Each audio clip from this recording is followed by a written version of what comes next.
What's going on, guys? Welcome to Titan Town. Today we're going to be doing a video a little bit different. I normally don't do this, but I've run across this article on Twitter. Very good read, so I just want to go over it here with you guys. And if you want to check out the full article for yourself, it will be linked in the description box below. As you can see, it's written by Mike Henrdon. You can follow him on Twitter at Mike Miracles. The title of this article is, Could the Titans Have a New Sack King in 2018? So let's go ahead and jump into this article, and it talks about Titans records that could be broke in the 2018 season. You can see the cover photo there is of Derek Morgan. So let's go ahead and jump into this article. Now, career sacks, this is in the Titans era. As you can see, currently the leader in career sacks in the Titans era is Javon Curse at 52 sacks. Derek Morgan is close behind at 44 sacks, so he isn't far behind him. Less than 10 sacks this season will get him there. I believe he had 9 last season, and 9 would put him above that, but he's only 8 away currently. And really, when you think about Javon Curse, he's one of my top 4 favorite players in Titans history. Of course, Steve McNair, Eddie George, and Keith Bullock are the other 3. And it's kind of muddled up there at the top of my list because I like all 4 of those guys so much. So I really couldn't pick a distinct favorite. It might be one guy one day and another guy the next day. But currently, and you think about Javon Curse, and it's just so crazy to think because Javon Curse was a freak, and he literally was a freak. His nickname was the Freak. When you think back to Javon Curse, you think about him just completely wreaking havoc, completely changing the sway of a game. Just completely being a monster on the defensive line. Somebody teams had a game plan for week in and week out. Now, when you think of Derek Morgan, I mean, you don't necessarily think of a freak or somebody who's going to absolutely dominate a game. You think of a good player who's had a very solid career. So it's just crazy to think that Derek Morgan could surpass Javon Curse for the most sacks in Titans history. And he goes on to talk about Jarrell Casey, who also sits at 39 sacks. And to be honest with you, I feel like Jarrell Casey would have done past that 52 mark if they would have never switched to a 3-4 defense and left Jarrell Casey there in the interior of the defensive line. That is where he dominated at. He's had multiple double-digit sack seasons from that position. While he plays defensive end in the 3-4, he is very disruptive, but he is going against left tackles who are the best pass defenders on the offensive line. So he's still very disruptive, but he's not necessarily that game wrecker like he was before. So hopefully in this new system, I'm really hoping that the Titans will use him in the 4-3 defense and rushing from the interior more, because they have talked about their team is a 3-4. Their defense is going to be a 3-4 defense with a lot of 4-3 looks. So I'm hoping Jarrell Casey gets to go back to that interior defensive line position.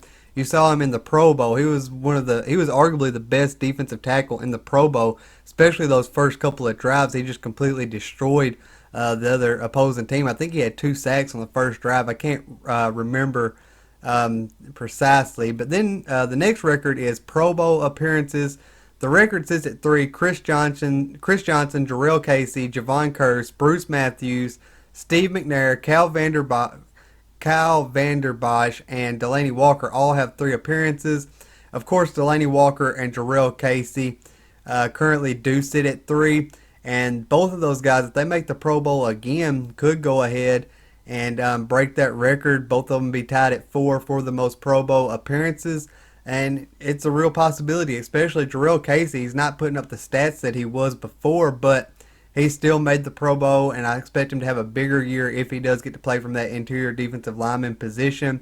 Delanie Walker is still a beast. The coaching staff talked about his work ethic, how they're impressed by it. He's kind of like Marcus Mariota's go-to guy, even with Corey Davis. If Corey Davis emerges and becomes a top wide receiver, a true number 1 receiver in the league, that will open up more things for Delanie Walker. Also, the Titans are going to switch to a zone run scheme.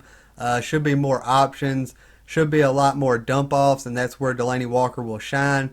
So I'm expecting Delanie Walker to have another big year, possibly his biggest year as a Titan, especially since he's in a contract year this year. So single season passing yards is the next thing, and of course Marcus Mariota could break that at any given moment any given year. It's currently Matt Hasselbeck at 3,571 yards.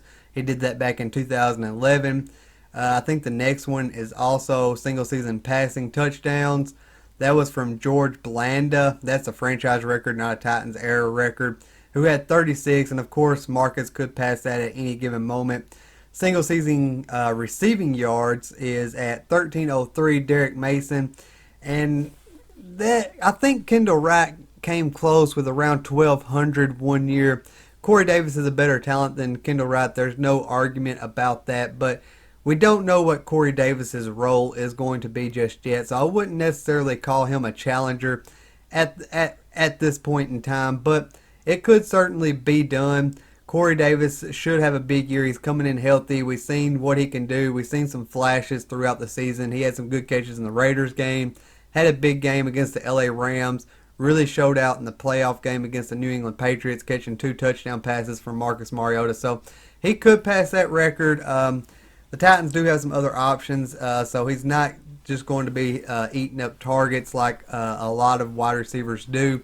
He's going to have to share targets with Delanie Walker, Rashard Matthews. Dion Lewis is going to see his fair share of targets as well. So Corey Davis could possibly pass that record, but I wouldn't bank on it just yet. I believe he will some point in the future, just not currently. Give him another few years to get more adjusted and acclimated to the league. Single season receiving touchdowns is set at 11, and Corey Davis sits there. Now, to be honest with you, again, Corey Davis, I'm not ready. I do expect him to have a big year. I do expect him to step up, but I wouldn't put him in that record-breaking category just yet. I believe Delanie Walker would be a better challenger for this position. At 11, Drew Bennett, the only Tennessee Titans player I've ever actually met in person, currently holds a record from 2004. But I think I would put Delanie Walker in that as it stands. Let's see, Rashard Matthews actually was very close in 2016. He says he just missed it by 2. Despite sharing snaps with Andre Johnson. So, could also, he goes on to say right here that Matthews or Walker could also be a threat there. So, he did include Delanie Walker there, and I really never imagined Rashard Matthews was actually that close to it before. Career receiving touchdowns, the current leader is Derek Mason with 34. Delanie Walker is at 26. So if he does break the record for single season, he'll also hold the career receiving touchdown records. But that's that's all of the article. I just wanted to share it with you guys, and you can go and check it out and read everything for yourself. There'll be a link to it in the description box below. Be sure to leave a like on the video if you like the content. Be sure to subscribe if you want more Titans content. And as I always say, guys, God bless and tighten up.